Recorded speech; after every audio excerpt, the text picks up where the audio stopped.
Hello friends, welcome to EPG Pathshala.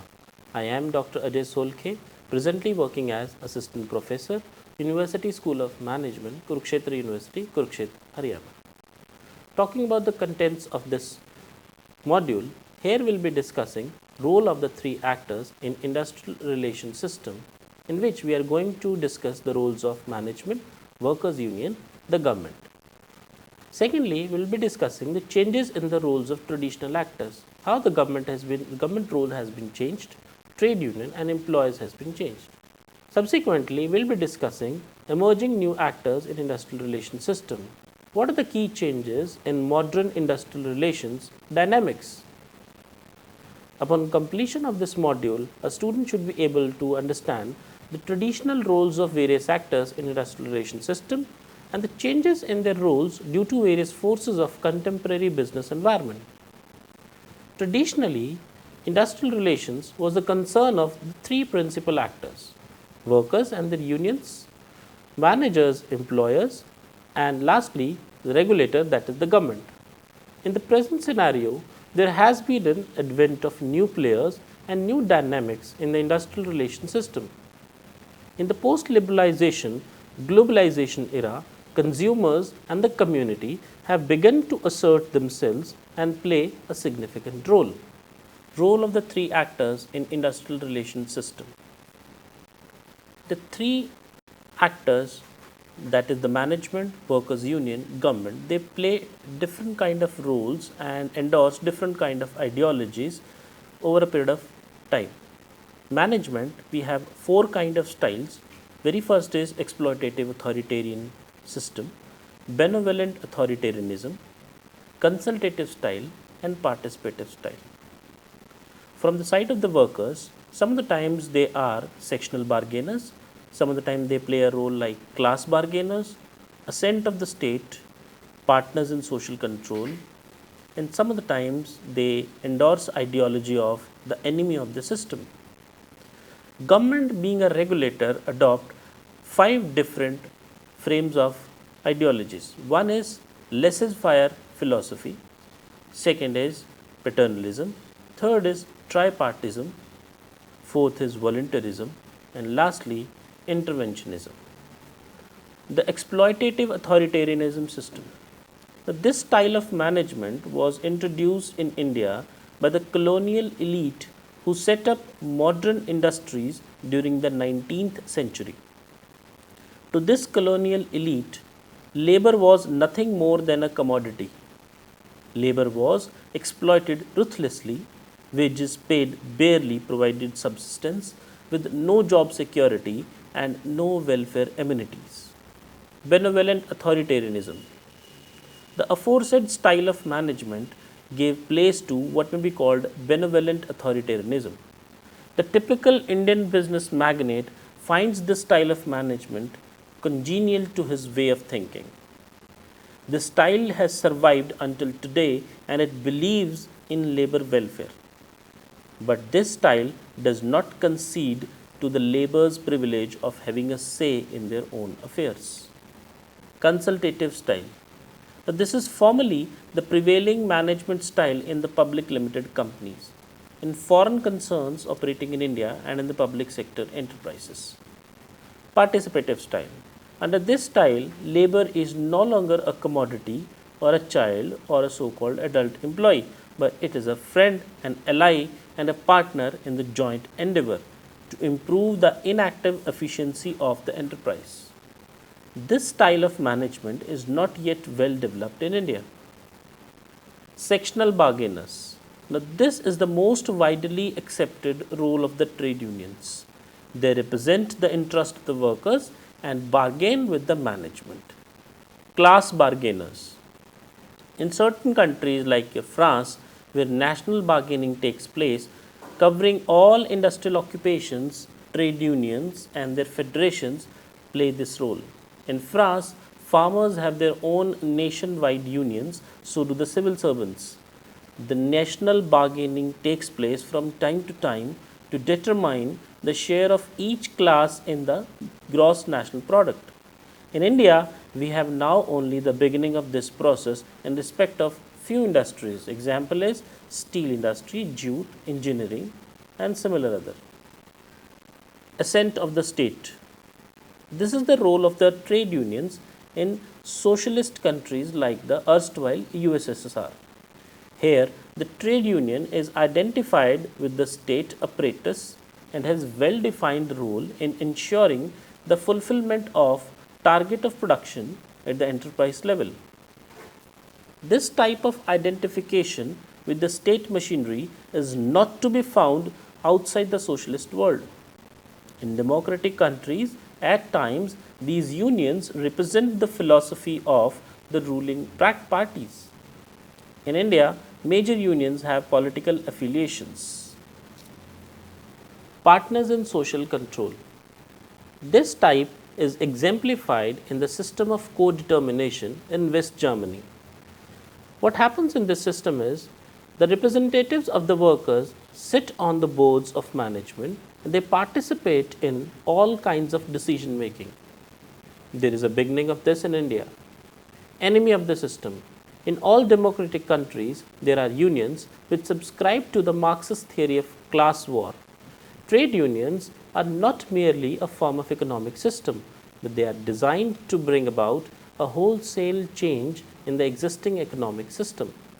Unions would encourage excessive consumption aspirations of workers, that is, higher and higher wages, to bring about a state of labor unrest, contributing to the disintegration of the social order.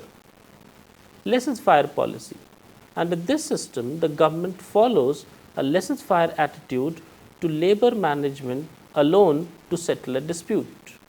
In a society where the labor was economically weak and did not have a strong organization of their own, meant that the government was on the side of employers. During the 19th century, governments almost everywhere followed this attitude, but with the end of laissez-faire, this attitude has become outdated. Owing to the revolutionary ideas of men like Ruskin, Owen and others in United Kingdom, and agitation by social reformers in UK and India, government assumed a paternalistic attitude towards labor. A series of protective laws were enacted regulating working conditions, payment of wages, and gave them certain benefits in case of industrial injuries. Tripartism. Even before India attained independence, tripartite form of consultation existed before making any sort of policy decision. Voluntarism.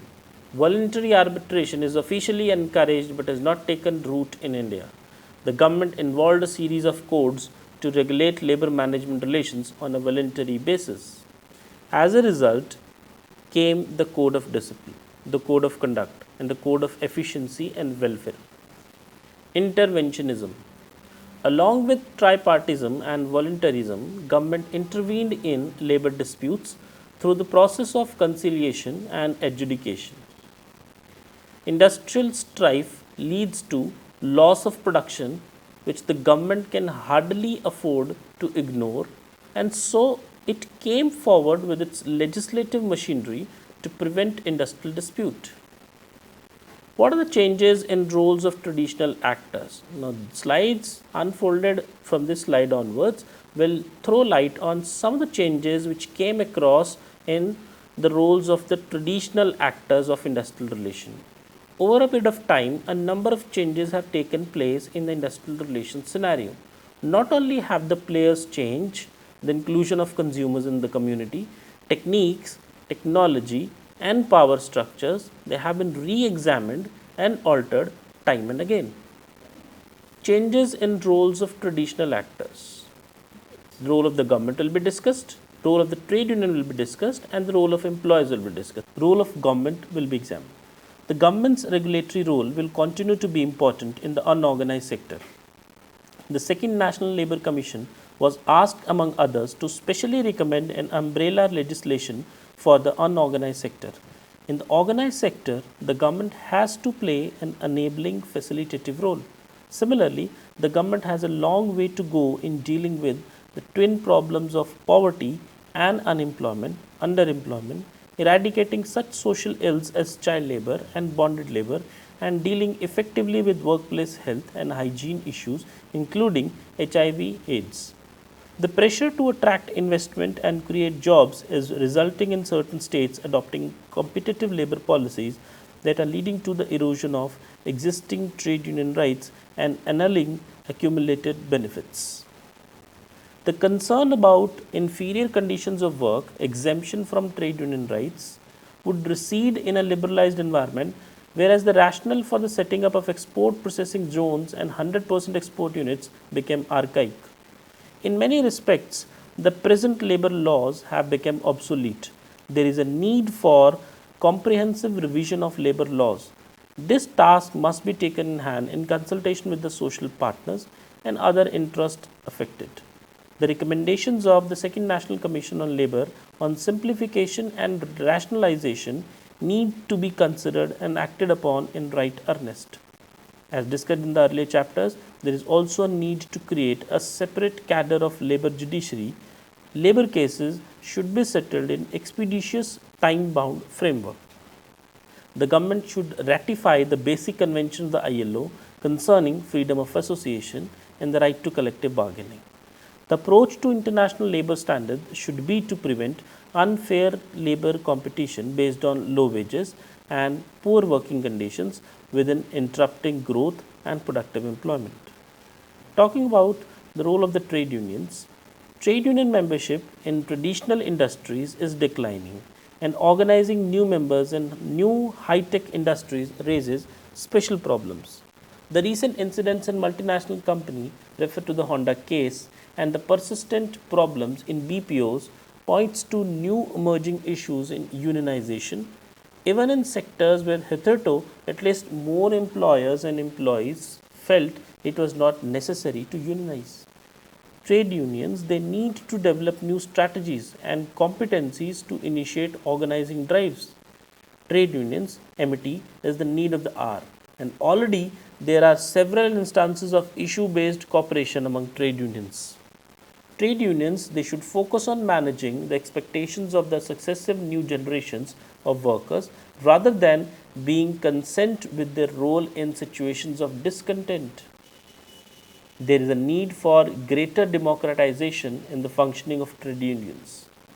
With the growing sickness in Indian industry, the role of the trade union field worker is changing.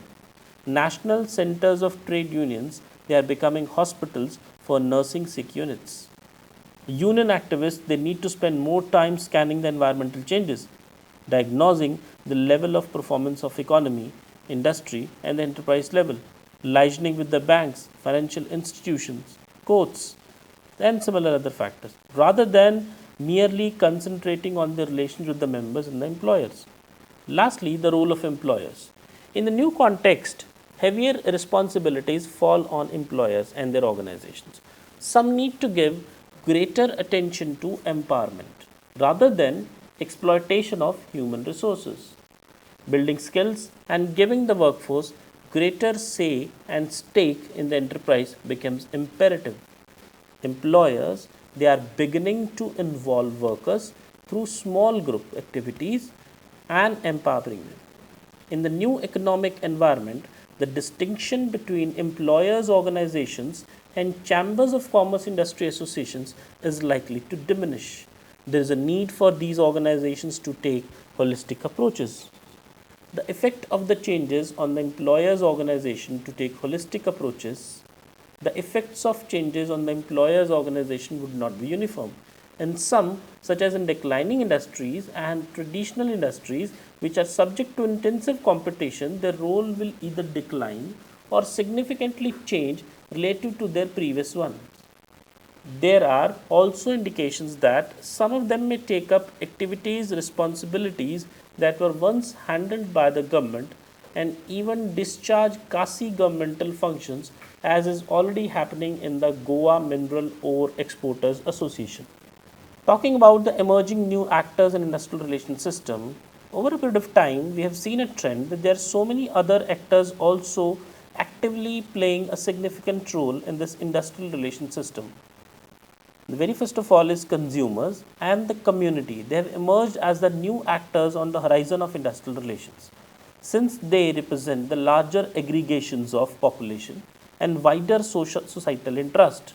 When the rights are impinged upon by the action or inaction of either employees or employers, the courts, consumer courts to the Supreme Court, rule that the interest of the workers and management should take a back seat. The power dynamic in industrial relation has shifted. Now this make it easier for the concerned parties, be it employer or employees, to move away from narrow, selfish and sectional agenda and articulate their concerns in much broader terms so that they align themselves with other stakeholders in society and find a new equilibrium or dynamic to influence the outcomes. Changes in modern industrial relations dynamics. In a general way, conventional notions about industrial relations as relations between management and unions will undergo substantial changes. Increasingly, customer focus, both internal and external, will tend to be a decisive factor. Non-union firms are likely to proliferate in the future.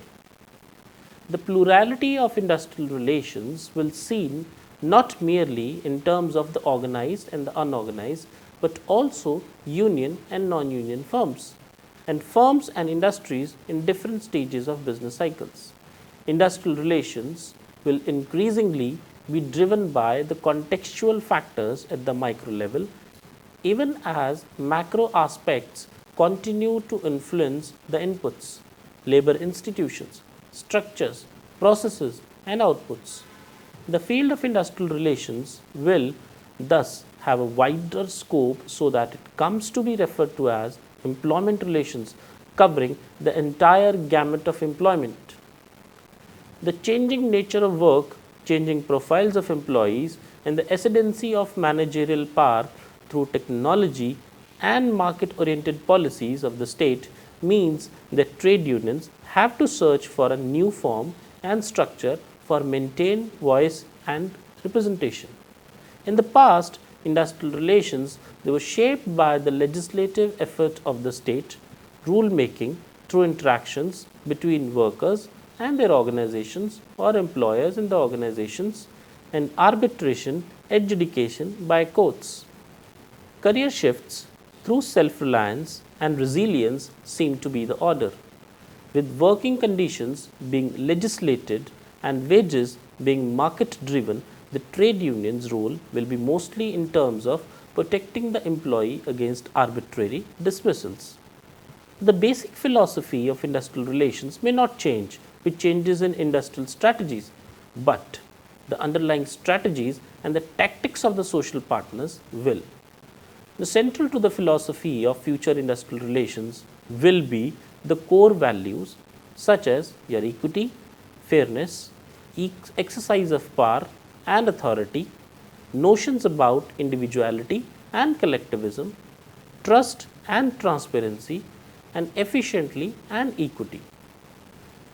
Here, competition and globalization they need high performance organization. Moreover, employees who man such organizations will have new demographic and social characteristics and new and higher expectations. The major changes in employment relations, industrial relations will be with regard to the following four dimensions.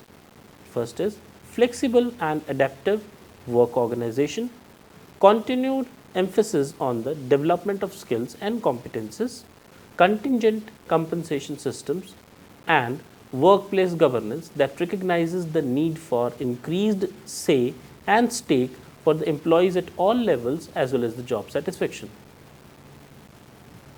Friends, I hope you have understood the contents well. You can also refer to other quadrants of this module for testing your knowledge and having some more input on theme of the module. Happy learning.